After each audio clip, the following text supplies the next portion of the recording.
Freeze and the Auburn Tigers head into 2025, trying to avoid the fifth straight losing season for the Auburn Tigers in that football program, going back to the 2021 season, Brian Harsin's first season. Some would say, I mean, talk to some Auburn fans. Again, I don't know a lot of people who were alive during this time, but from 1946 to 1950, what they experienced then to what they are experiencing now with four straight losing seasons, we're kind of splitting hairs on what's arguably the worst era of Auburn Tiger football. Hugh Freeze and his 2025 Tigers are trying to put that thought to rest. And I'm here to give you three reasons why I think Auburn will be better in 2025. And this will end up not being the worst era of Auburn Tiger football ahead. But again, guys, I'm Dave Shumate, your college football analyst here at the SEC Unfiltered channel, obviously along with Cole Thompson, Chris Phillips, the whole gang here. It's officially football season, guys. We're getting all our series going.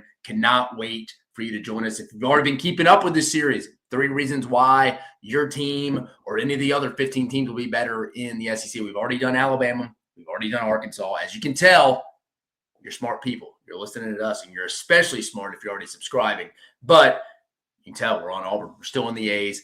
Chopping it up, continue to go through it alphabetically, guys. But this 3 reasons why Auburn will be better in 2025 is brought to you by our title sponsor, our proud title sponsor, FANDUEL. Visit FANDUEL.com/SECU to join today and get started with $250 in bonus bets when you win your first $5 bet. Guys, let's get right to it. Again, Auburn finished 5-7 in 2024.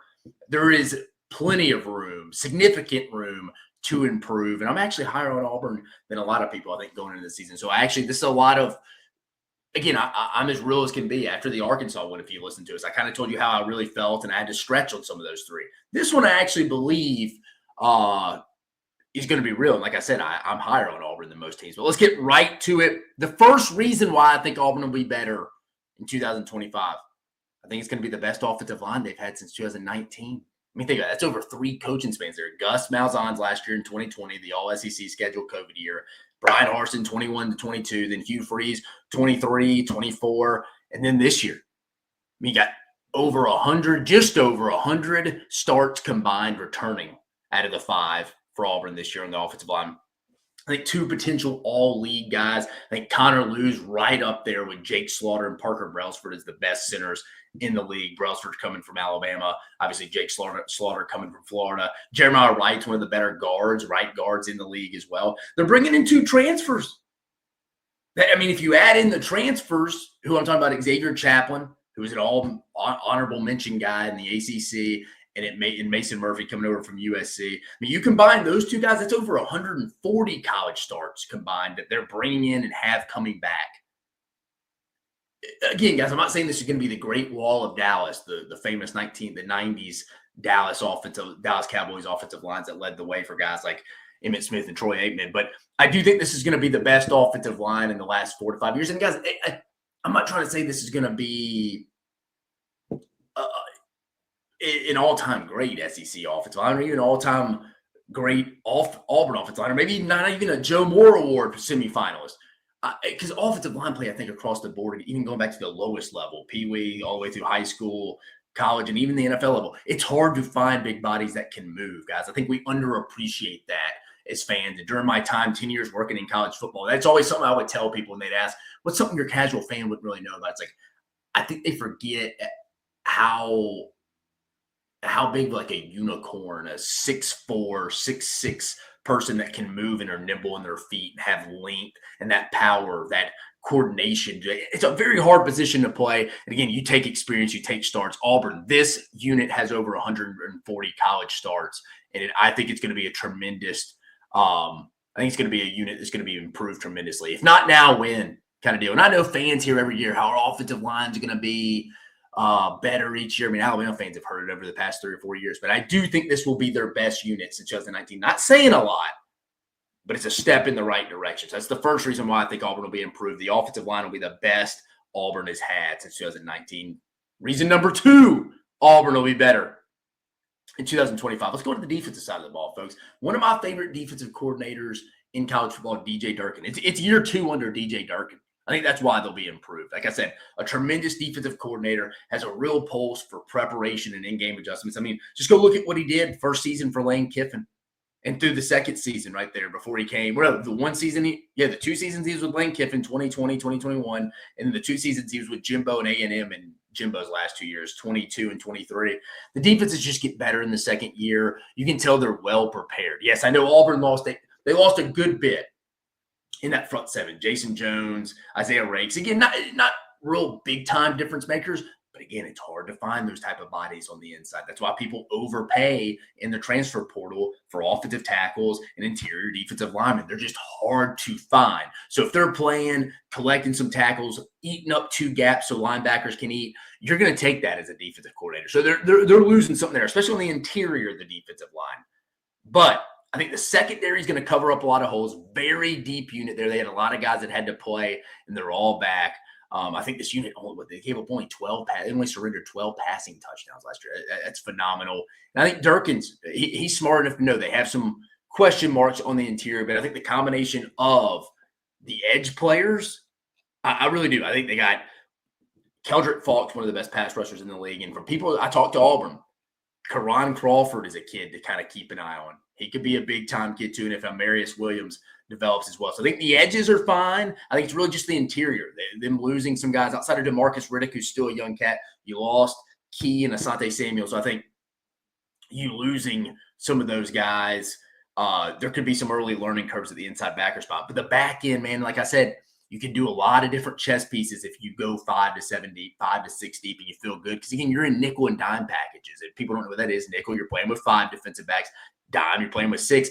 And with these offenses now, I feel like I say it every video, every overtime drive myself and Cole Thompson do, always talking about how important it is to have depth on that back end of the secondary because you can get real thin. And it's hard to scheme around that because if my receiver is just better than your defensive back, there's only so much I can do. I mean, I go sit in the zone, but then offenses knows how to go pick apart that. I mean, there's a weakness to every defense, folks. It's picking your poison.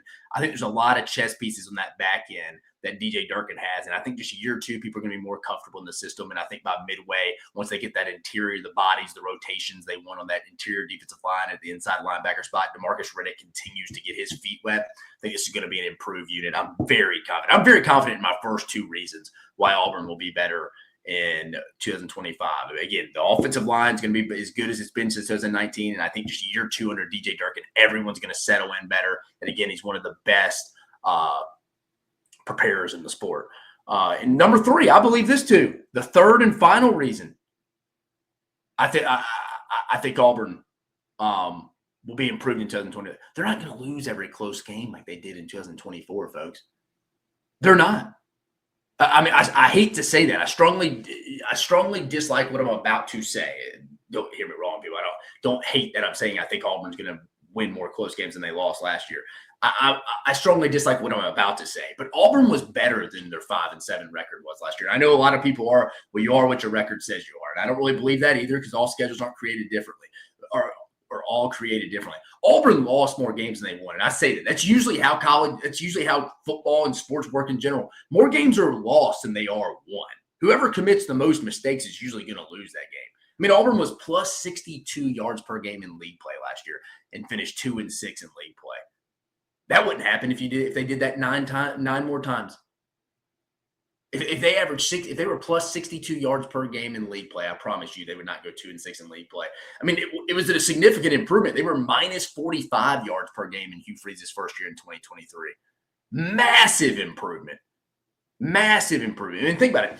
Oklahoma easily could have won if it's not for a pick 6. You had a double-digit lead in the fourth quarter. Missouri, we had the Brady Cook Disney Channel original movie come on, him come back from the hospital and go win a game. That's a game you easily should have won on the road against a good Missouri team. Arkansas, you had chances in the second half. Vanderbilt, you had chances in the second half offensively to get back in it. Your defense, DJ Durkin and them, gave you every opportunity to win. I don't think you're going to lose all those kind of games. I just don't think you're going to lose them again. Again, the pick 6 to Oklahoma, all they had to do in that third down was just run the football, and they probably win because I don't think Oklahoma was going to do anything against Auburn's offense to go down and score. They just sort of handed the ball off and just played field position and punted, tried to pin Oklahoma back. There's no way they're driving. The only thing that couldn't happen was a pick 6. You let their offense score without being on the field.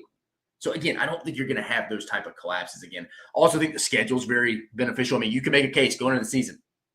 They get 3 of the 4 bottom 4 teams in their league. And I kind of agree.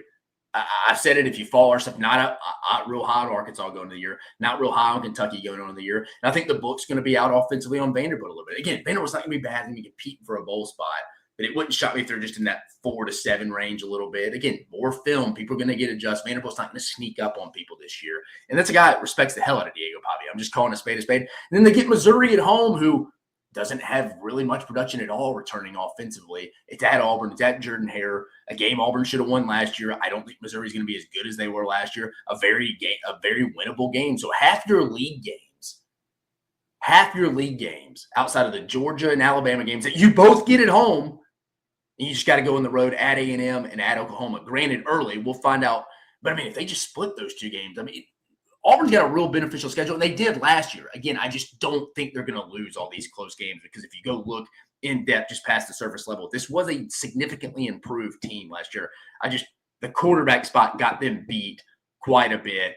I think Jackson Arnold, with the weapons around him, again, his receivers were all depleted last year. The offensive line unit, I don't think they got to a game 6 or 7 until they had the same all 5 offensive linemen start in back-to-back games. It's just a better situation. I think Auburn's going to be improved in 2025, folks. I really do. And if you think they're going to be improved too, our buddies over at FanDuel have the over-under win total for Auburn heading into the 25 season at 7.5. After what I just gave you, Auburn fans, or maybe you're an Alabama fan just doing some scouting on your big rival. I don't know. Maybe you're getting ready for conference play if you're an Oklahoma fan. You want to know a little bit more about Auburn. How do you feel about the Tigers? You feel better about them going under the 7.5? Or over. But FanDuel Sportsbook is here to help you make every moment more. The app is safe, secure, super easy to use. Already have an account? FanDuel Sportsbook offers great promotions every day to all users. Profit boost tokens, new features like Parlay Hub, build your own same game parlay, or choose from one of the most popular SGPs already made for you in the Parlay Hub. If you haven't signed up yet, go to FanDuel.com/SECU to learn more. So visit FanDuel.com/SECU and get into the action with offers you don't want to miss. Must be 21 and older and present in select states, or 18 and older and present in D.C. First online real money wager only. $5 first deposit required. Bonus issued as non-withdrawable bonus bet, which expires 7 days after receipt. Restrictions apply. See terms at sportsbook.fanduel.com. FanDuel is offering online sports wagering in Kansas under an agreement with the Kansas Star Casino, LLC. Gambling problem? Call 1-800-GAMBLER or visit FanDuel.com/RG. Call 1-888-789-777 or visit ccpg.org/chat in Connecticut, or visit mdgamblinghelp.org in Maryland. Hope is here. Visit gamblinghelpline.ma.org or call 800-327-5050 for 24/7 support, Massachusetts, or call 1-877-8-HOPE-NY or text HOPE-NY in New York. Folks, I appreciate you joining me on this segment again, guys. Dave Shumate giving you